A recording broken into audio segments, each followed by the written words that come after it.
All right, we're back here for the part two of the question and answer session. We left off here with Pete, who I met at the Vintage Nationals, and Pete was asking if Gotti Jr. was doggy sitting Jazzy. And actually, Pete, I don't know that Gotti could do that because he would have to leave the house, to help doggy sit Jazzy, and so he's unavailable.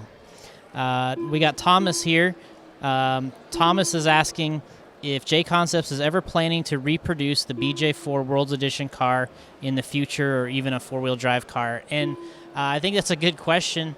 Honestly, what would be probably really good use of our car at this event would be the rear end. You could use the rear end of the BJ4 World's Edition and have a really good two-wheel drive car here. But honestly, at this point, no, there's no plans for another four-wheel drive car or any versions to the BJ4 World's Edition. We haven't worked on any full car projects for quite some time. We were really happy with how that project turned out, and the collaboration at the end with Associated, and them producing the B44, and obviously that car's been tremendously successful, and we're really fortunate and happy to be part of that situation. But no, not at this time. No other four-wheel drive cars. We got Christopher Mitchell asking, what's the deal with drivers having multiple cars for two-wheel drive going through tech? Are they allowed to run multiple cars in free practice before they decide to settle on a single chassis? And that is right. You can start free practice with multiple cars, and what you can do is you can test. There's 4 free practice runs, and during that time you can run any of the two-wheel cars that you want. But at the end, before you actually run your timed run, you have to be running a tech chassis, and then from there on out, you have to run that particular one. Or if you have a damaged chassis or something similar, then what you have to do is you have to re-tech a new chassis and give back your old one. So that's why guys have a couple cars. I know Jared Tebow has a couple cars. A couple other guys do too. Some of the other guys just stick with one car. I think, in all honesty, when you're coming to a race like this, you're kind of hoping that you only have one car, because if you have multiple, you might not be sure what's happening. So it's probably best to stick with one, tune from there.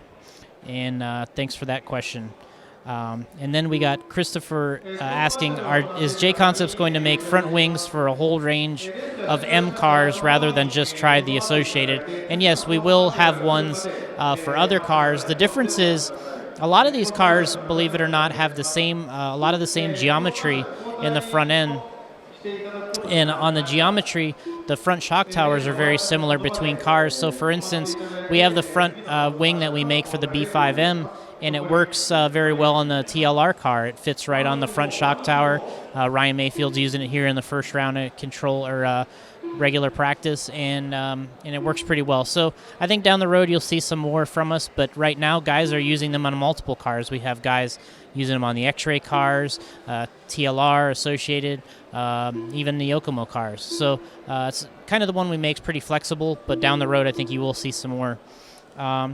We got a guy here asking, Ken, he's based on what you saw at the warm-up race, what manufacturer made the most changes to accommodate the turf and why they changed what they did?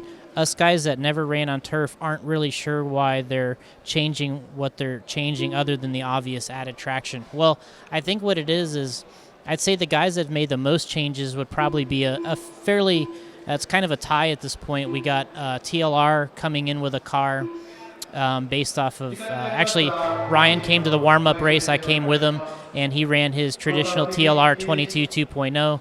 They decided to go and make a lot of new parts for a car that they're calling a development car. I'd say that's probably one of the cars that has the most new features, or you could even call it a new car. Then you have Kyosho, who's they've basically built a new rear end for their car, transmission, and other things to turn the shocks on the front side of on the arms. And Team Associated's did exactly the same thing. I'd say Team Associated's probably made several different versions, probably more than anybody leading up to this race, but they're settling on the one. They're settling on the one that I think that they feel is going to be the best here. And so I'd say probably TLR's made some of the biggest changes, but then you have Kyosho and Team Associated right there with making the similar amount changes. Yokomo, I think they're pretty set on what they like, what they have. They made a couple little changes, and I think they're good. Of course, you got Hot Bodies coming in with a brand new car, but we've seen that before in the U.S. It kind of remains to be seen how they're going to end up here this weekend. I know they've been doing a lot of running. And X-Ray, I think, has a whole new car, but I think they used that recently at an EOS race. So as far as just showing up here, I'd say TLR probably has the biggest news, throwing out a car right away, and then Team Associated and Kyosho.